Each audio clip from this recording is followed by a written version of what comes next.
Shalom. Devosi 1 Raja-Raja pasal 9 ayat yang ke-1 sampai yang ke-9.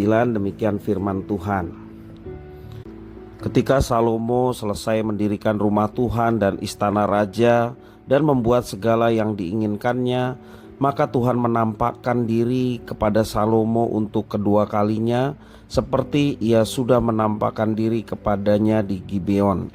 Firman Tuhan kepadanya, "Telah kudengar doa dan permohonanmu yang kau sampaikan ke hadapanku.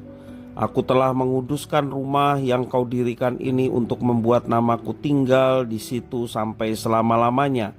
Maka mataku dan hatiku akan ada di situ sepanjang masa.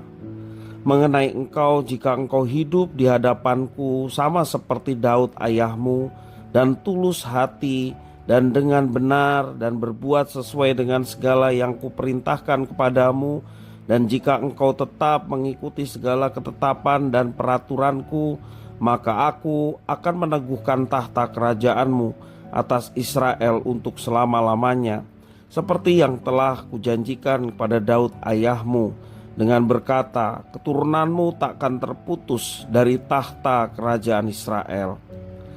Tapi jika kamu ini dan anak-anakmu berbalik daripadaku dan tidak berpegang pada segala perintah dan ketetapanku yang telah kuberikan kepadamu, dan pergi beribadah kepada Allah lain dan sujud menyembah kepadanya, maka aku akan melenyapkan orang Israel dari atas tanah yang telah kuberikan kepada mereka, dan rumah yang telah kukuduskan bagi namaku itu akan kubuang dari hadapanku, maka Israel akan menjadi kiasan dan sindiran di antara segala bangsa.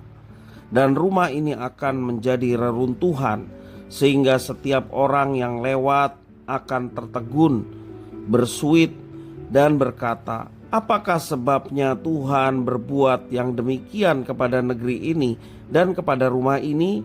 Maka orang akan berkata, sebab mereka meninggalkan Tuhan Allah mereka yang membawa mereka keluar dari tanah Mesir, dan sebab mereka berpegang pada Allah lain dan sujud menyembah kepadanya dan beribadah kepadanya. Itulah sebabnya Tuhan mendatangkan segala malapetaka ini ke atas mereka." Demikian firman Tuhan.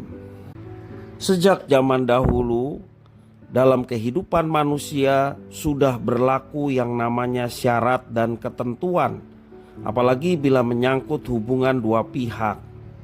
Hal tersebut lazim dan baik adanya, serta dijadikan sebagai pegangan bagi kedua belah pihak yang melakukan perjanjian atau kerjasama.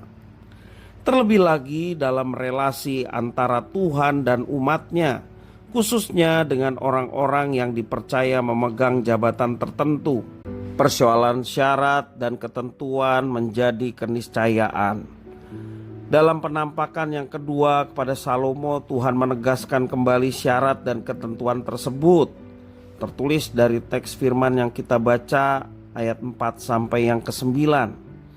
Hal ini perlu dilakukan oleh Tuhan kepada Salomo secara khusus, sebab perkara yang Tuhan percayakan kepada Salomo adalah perkara yang sangat besar. Salomo bertanggung jawab bukan saja kepada dirinya sendiri, tetapi juga kepada seluruh rakyat yang ada di dalam kerajaannya.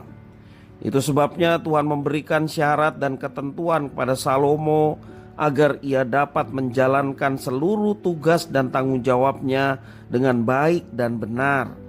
Kekuasaan yang besar menuntut tanggung jawab yang besar pula. Orang harus sadar betul bahwa ketika menerima kekuasaan yang besar, ia bukan hanya menerima semua kenikmatannya, akan tetapi juga semua resikonya.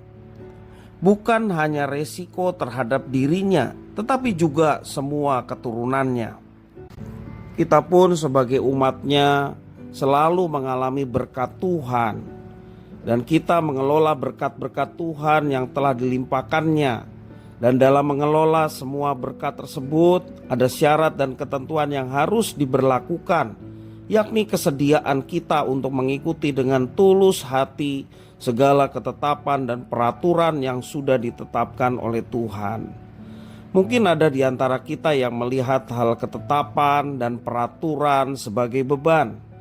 Saat ini kita diingatkan bahwa syarat dan ketentuan adalah panduan agar kita dapat menjalankan tugas dan tanggung jawab dalam mengelola setiap berkat dari Tuhan dengan baik. Mari kita benahi sikap hati kita. Mari kita saat ini selalu bersyukur kepada Tuhan dengan mengikuti syarat dan ketentuan yang diberikan kepada Tuhan.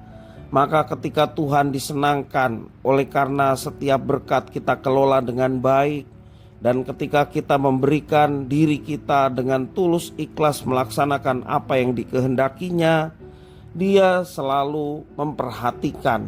Dan tentunya ketika apa yang disukakan hati Tuhan terlaksana, Dia terus akan menyertai dan memberkati anak-anaknya yang berbuat demikian.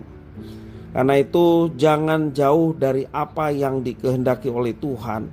Mari selalu dekat dengan Tuhan. Kita semakin mengerti kehendaknya, serta kita laksanakan kehendaknya, sehingga nama Tuhan dimuliakan dan hidup kita boleh mengalami berkat-Nya. Tuhan Yesus memberkati.